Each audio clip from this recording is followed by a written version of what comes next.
morning students. We'll continue laws of motion. In the two laws already we completed. Third law of motion, pulling two spring balance.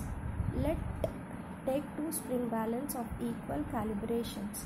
Connect the two spring balance. Pull the spring balance in opposite direction. From here.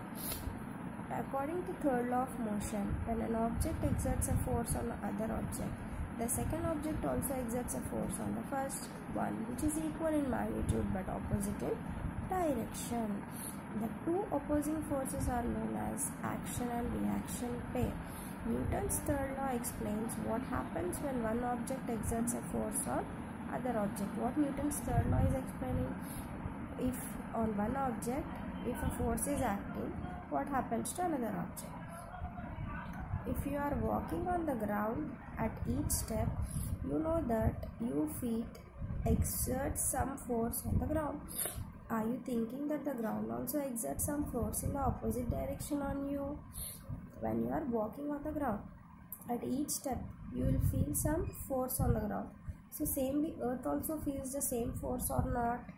It is not surprising to hear that when you push a wall, then the wall pushes you back. You know this?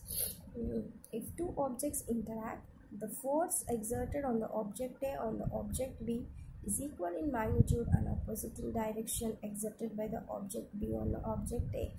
If A ball is interacting on B ball, they will be equal but opposite direction on B ball on A ball.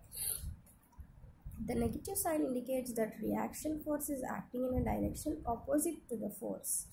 This states that no single isolated force exists.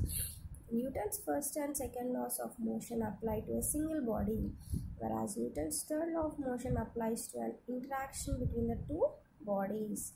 Note that the two forces in Newton's third law never act on the same body.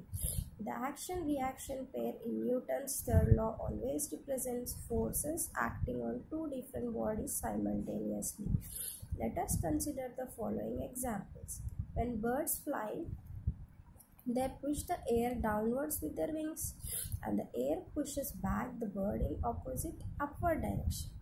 Thus, the force applied by the wings of the bird on air and the opposite applied by the air on the wings are equal. When bird is flying, with the help of the wings, it will push the air back and it will move forward. Okay, when it is moving forward, it is applying some force in opposite direction. Therefore, it is moving in a forward direction.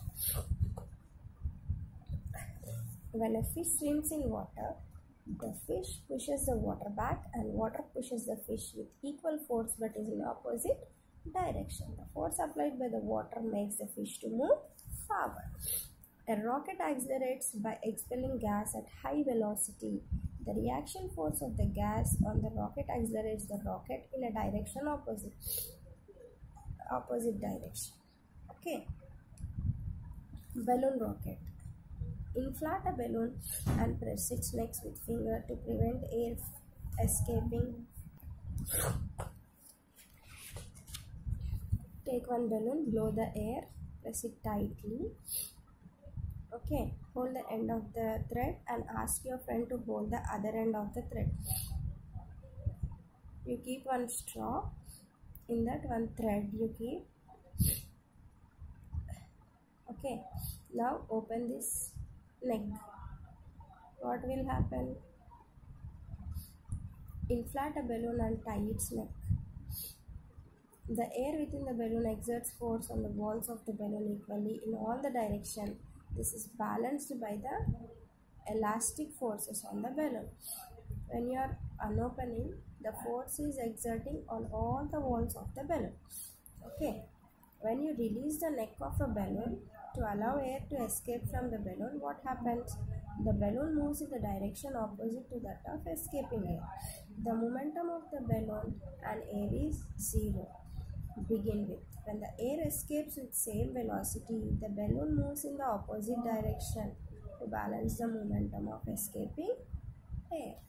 So when it is escaping in the forward direction, the balloon will move in opposite direction.